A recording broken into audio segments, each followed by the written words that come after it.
गवार युवेद। धन्वंतरी कहते हैं, सुश्रुत, राजा को गौओं और ब्राह्मणों का पालन करना चाहिए। अब मैं गोशांति का वर्णन करता हूँ। गौएं पवित्र एवं मंगलमयी हैं।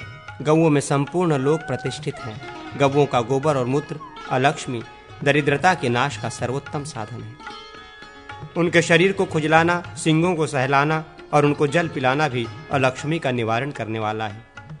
गोमूत्र, गोबर, गोदुग्ध, दधि, धृत और कुशोदक ये षडंग पंचगव्य पीने के लिए उत्कृष्ट वस्तु तथा दुस्वप्नों आदि का निवारण करने वाला है। गोरोचना विष और राक्षसों को विनाश करती है। गौओं को ग्रास देने वाला स्वर्ग को प्राप्त होता है। जिसके घर में गौएं दुखित होकर निवास करती हैं वो मनुष्य नरकगामी होता है। दूसरे की गाय को ग्रास देने वाला स्वर्ग को और गोहित में तत्पर ब्रह्मलोक को प्राप्त होता है। गोदान, गोमाहात्म्य कीर्तन और गोरक्षण से मानव अपने कुल का उद्धार कर देता है। ये पृथ्वी गौओं के श्वास से पवित्र होती है। उनके स्पर्श से पापों का क्षय होता है।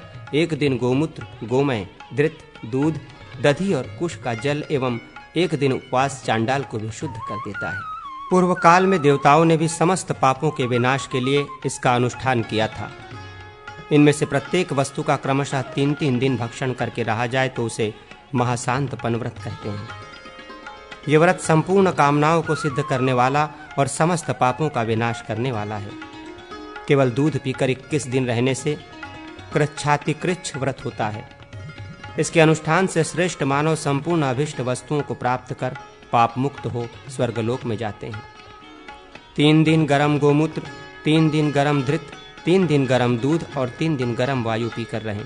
ये तप्तकृच्छ व्रत कहलाता है, जो समस्त पापों का प्रशमन करने वाला और ब्रह्मलोक की प्राप्ति कराने वाला है। यदि इन वस्तुओं को इसी क्रम से शीतल करके ग्रहण किया जाए तो ब्रह्मा जी के द्वारा कथित श्रितकृच्छ होता है, जो ब्रह्मलोक प्रद है। 1 मास तक गोव्रती होकर गोमूत्र से प्रतिदिन स्नान करें, गोरस से जीवन चलावें, गौओं का अनुगमन करें और गौओं के भोजन करने के बाद भोजन करें। इससे मनुष्य निष्पाप होकर गोलोक को प्राप्त करता है। गोमती की विद्या के जप से भी उत्तम गोलोक की प्राप्ति होती है। उस लोक में मानव विमान में अप्सराओं के द्वारा नृत्य गीत से सेवित होकर प्रमुदित होता है। गौवें सदा सुरभिरूपणी हैं। वे गुग्गुल के समान गंध से संयुक्त हैं। गौवें समस्त प्राणियों की प्रतिष्ठा है। गौवें परम मंगलमयी हैं। गौवें परम अन्न और देवताओं के लिए उत्तम हविष्य हैं। वे संपूर्ण प्राणियों को पवित्र करने वाले दुग्ध और गोमूत्र का वहन एवं शरण करती हैं और मंत्रपूत हविष्य से स्वर्ग में स्थित देवताओं को तृप्त करती हैं। ऋषियों के अग्निहोत्र में गौवें होम कार्य में प्रयुक्त होती हैं। गौवें संपूर्ण मनुष्यों की उत्तम शरण हैं। गौवें परम पवित्र, महामंगलमयी, स्वर्ग की सोपानभूत, धन्य और सनातन नित्य हैं। श्रीमती सुरभि पुत्री गौओं को नमस्कार है। ब्रह्मसुताओं को नमस्कार है। पवित्र गौओं को बारंबार नमस्कार है। ब्राह्मण और गौवें एक ही कुल की 2 शाखाएं हैं। एक के आश्रय में मंत्र की स्थिति है, दूसरी में हविष्य प्रतिष्ठित है। देवता, ब्राह्मण, गौ, साधु और साध्वी स्त्रियों के बल पर यह सारा संसार टिका हुआ है। इसी से वह परम पूजनीय है। गौवें जिस स्थान पर जल पीती हैं वो स्थान तीर्थ है। गंगा आदि पवित्र नदियाँ गोस्वरूपा ही हैं। सुश्रुत, मैंने ये गौओं के महात्म्य का वर्णन किया। अब उनकी चिकित्सा सुनो। गौओं के श्रृंग रोगों में सोंठ, खरेटी और जटामांसी को सीलकर पीसकर उसमें मधु, सैंधव और तैल मिलाकर प्रयोग करें। सभी प्रकार के कर्ण रोगों में मंजिष्ठा, हींग और सैंधव डालकर सिद्ध किया हुआ तैल प्रयोग करना चाहिए तथा लहसुन के साथ पकाया हुआ तैल प्रयोग करना चाहिए। दंतशूल में बिल्वमूल, अपामार्ग, धान की पाटला और कुटज का लेप करें।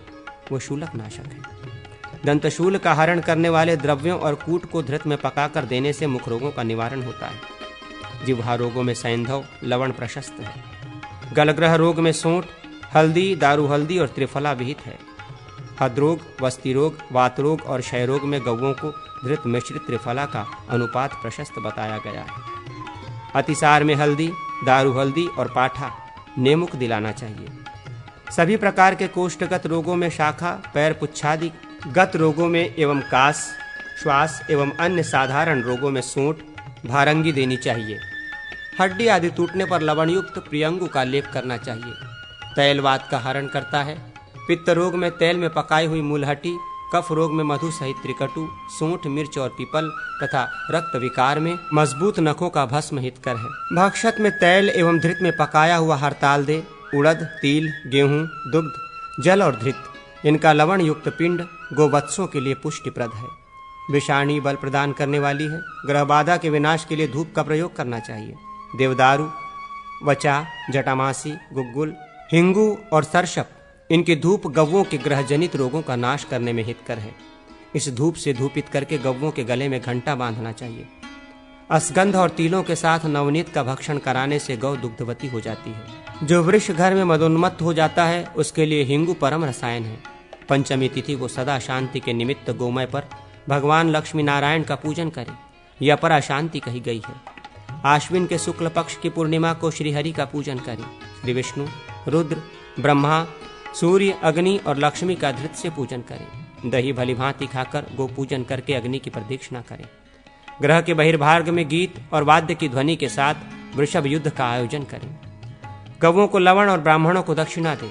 मकर संक्रांति आदि नैमित्तिक पर्वों पर भी लक्ष्मी सहित श्री विष्णु को भूमिस्थ कमल के मध्य में और पूर्व आदि दिशाओं में कमल के स्तर पर देवताओं की पूजा करें। कमल के बहिर्भाग में मंगलमय ब्रह्मा, सूर्य, बहुरूप बलि, आकाश, विश्वरूप का तथा रिद्धि, सिद्धि, शांति और रोहिणी आदि दिग्धेनु, चंद्रमा और शिव का कृशर खींचड़ी से पूजन करें। दिक्पालों की कलशस्थ पद्मपत्र पर अर्चना करें। फिर अग्नि में सरसप, अक्षत, तंडुल और खैर वृक्ष की समिधाओं का हवन करें। ब्राह्मण को 100 भर सुवर्ण और कांस्य आदि धातु दान करें। फिर क्षीर संयुक्त गव्यों की पूजा करके उन्हें शांति के निमित्त छोड़ें। अग्निदेव कहते हैं, वशिष्ठ, शालिहोत्र ने सुश्रुत को अश्वायुर्वेद और पालकाव्य ने अंगराज को गवार युवेद का उपदेश किया था।